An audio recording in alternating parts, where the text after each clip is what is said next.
Assalamualaikum warahmatullahi wabarakatuh. Selamat pagi, siang, dan malam. Perkenalkan, nama saya Muhammad Nasrullah Sutibia dengan NIM 2454138 PN 19204 dari Prodi Aquaculture. Di sini saya akan mempresentasikan hasil kerja saya mengenai isu yang sedang marak terjadi baik di negara kita maupun di luar negeri atau internasional lah, bisa dibilang, mengenai dampak perubahan iklim terhadap kenaikan muka air laut dan pengasaman laut. Tentunya di sini ada penyebab utama dari terjadinya isu yang marak terjadi. Yang pertama adalah peningkatan suhu global, yang kedua pencairan es kutub dan glacier, tiga pemuaian air, dan keempat adalah peningkatan emisi gas CO2. Di sini peningkatan suhu global tentunya terjadi karena maraknya penggunaan baik itu dari kendaraan. Selain dari kendaraan, bisa juga disebabkan oleh pabrik-pabrik yang mulai memproduksi ini itu, misal jadi kayak pemanasan global gitu. Nah, kemudian ada pencairan es kutub dari glacier. Ini disebabkan oleh peningkatan suhu global. Jadi kedua hal ini saling berkaitan dikarenakan suhu global yang mulai meningkat, kemudian bumi yang semakin panas menyebabkan pencairan es kutub dan glacier. Ini juga menyebabkan permukaan air laut sampai saat ini masih terus meningkat. Kemudian ada pemuaian air. Nah, ini tuh seperti apa ya? Dikarenakan pencairan es kutub, jadi permukaannya terus-terusan naik, volumenya bertambah.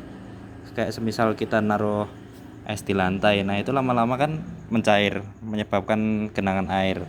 Itu menyebabkan pemuaian air yang cukup signifikan. Kemudian ada peningkatan emisi gas CO2. Nah, hal ini tuh bisa disebabkan oleh banyak hal. Ya, seperti yang saya sebutkan, karena yang di peningkatan suhu global. Nah, itu kurang lebih sama sih kayak peningkatan emisi gas CO2, seperti misal nih kita bernafas, nah itu aja sudah mengeluarkan gas CO2, sedangkan manusia itu bernafas setiap hari, yang mana itu terus-terusan mengeluarkan gas CO2.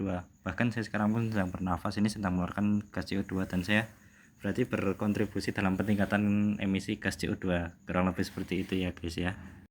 Kemudian pada halaman selanjutnya di sini ada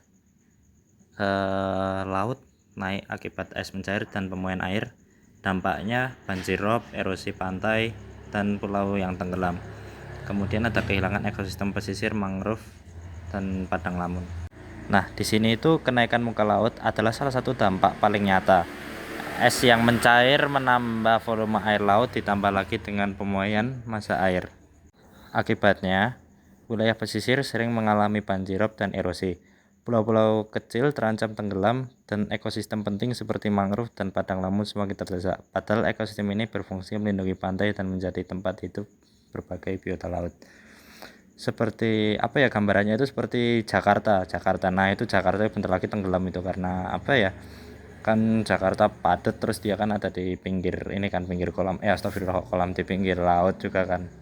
Jadi ya rawan tenggelam lah. Kemudian halaman berikutnya ada dampak sosial dan ekonomi terhadap kenaikan air laut. Dampak sosial dan ekonomi yang disebabkan oleh kenaikan air laut. Pertama, ada ancaman bagi masyarakat pesisir. Yang kedua, ada kerugian ekonomi baik itu di sektor perikanan dan pariwisata. Kemudian migrasi penduduk pesisir. Nah, kenapa ini bisa menjadi ancaman bagi masyarakat pesisir? Hal ini disebabkan oleh kenaikan air laut dapat menyebabkan warga pesisir kehilangan tempat tinggalnya, kehilangan mata pencahariannya, baik itu di yang bekerja menjadi nelayan atau sebagainya. Kemudian ada kerugian ekonomi perikanan dan pariwisata. Nah, pada sektor perikanan, dikarenakan kenaikan air laut ini sering meningkat dan menyebabkan ombak yang besar begitu, dapat menyebabkan para nelayan menjadi kesusahan mencari ikan. Kemudian dari segi pariwisata, nah ini seperti kayak pantai. Bayangkan saja pantai yang sedang lautnya pasang gitu, itu aja udah apa ya istilahnya, udah terjadi banyak penutupan lah di situ, kayak penutupan pantai yang disebabkan oleh laut pasang. Itu baru laut pasang, bukan yang kayak penaikan air laut secara permanen begitu. Nah, itu saja sudah bisa menjadi gambaran bagaimana besarnya dampak kenaikan air laut terhadap kerugian ekonomi yang ada di sektor pariwisata. Nah, dikarenakan kenaikan air laut, tentu saja warga pesisir melakukan migrasi besar-besaran yang mungkin mengarah ke bisa jadi ke kota ataupun ke tempat yang jauh lah dari laut. Nah, hal ini menyebabkan kepadatan yang sangat tinggi di wilayah-wilayah kota maupun sebagainya, dikarenakan warga pesisir yang jumlahnya tidak sedikit itu mungkin saja melakukan migrasi besar-besaran. Ini juga bisa menyebabkan kekacauan ekonomi baik dari sektor banyak sih intinya. Kemudian ada pengasaman laut. Itu laut menyerap 30% CO2 dari atmosfer. Kemudian penurunan pH laut itu yang menyebabkan terjadinya pengasaman, kemudian menghambat klasifikasi organisme laut. Selain kenaikan muka laut, fenomena lain adalah pengasaman laut. Lautan menyerap sekitar 30% karbon dioksida dari atmosfer, akibatnya pH laut menurun menjadikan lebih asam. Proses ini berbahaya bagi organisme laut yang membutuhkan kalsium karbonat seperti karang, kerang, moluska, dan plankton.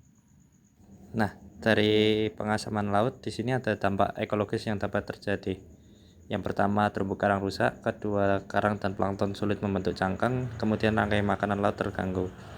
Nah, terumbu karang rusak disebabkan oleh pengasaman laut. Dan ini cukup lumrah karena jikalau air laut yang asam menyebabkan terumbu karang terus-terusan terpapar seperti cairan asam, begitu menyebabkannya menjadi lapuk dan rusak. Kemudian kerang dan plankton ini sulit membentuk cangkang dikarenakan mereka membutuhkan kalsium yang tinggi dari laut. Sedangkan jika terjadi pengasaman laut, kalsium yang tersedia itu menjadi tipis sehingga mereka sulit membentuk cangkang. Kemudian rantai makanan laut terganggu. Hal ini disebabkan karena pengasaman laut, banyak ikan-ikan kecil yang hidup di laut itu mati karena tidak sanggup menahan pengasaman laut ini. Kemudian di sini ada dampak ekonomi sosial yang disebabkan oleh pengasaman laut. Yang pertama adalah produktivitas perikanan menurun, kedua pendapatan nelayan berkurang ketika ancaman ketahanan pangan. Produktivitas perikanan menurun dikarenakan pengasaman laut yang menyebabkan populasi ikan yang ada di laut ini semakin berkurang. Kemudian dapat mempengaruhi hasil tangkapan para nelayan yang biasanya bisa mendapat ratusan kilo hanya bisa mendapat puluhan kilo saja. Kemudian pendapatan nelayan berkurang. Hal ini sudah pasti disebabkan karena banyak ikan yang mati karena pengasaman laut ya, yang sudah saya sebutkan. Hal ini bisa mempengaruhi pendapatan nelayan. Kemudian ancaman ketahanan pangan. Nah, ini disebabkan karena populasi ikan yang semakin menipis.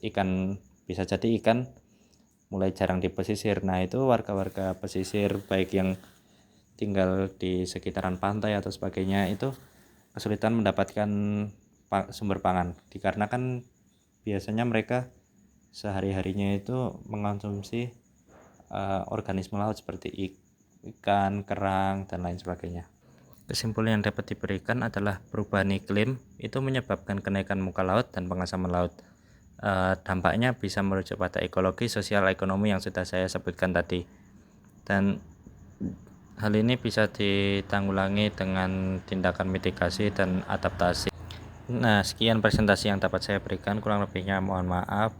Mohon maaf jika saya tadi terlalu nyeleneh atau bagaimana itu.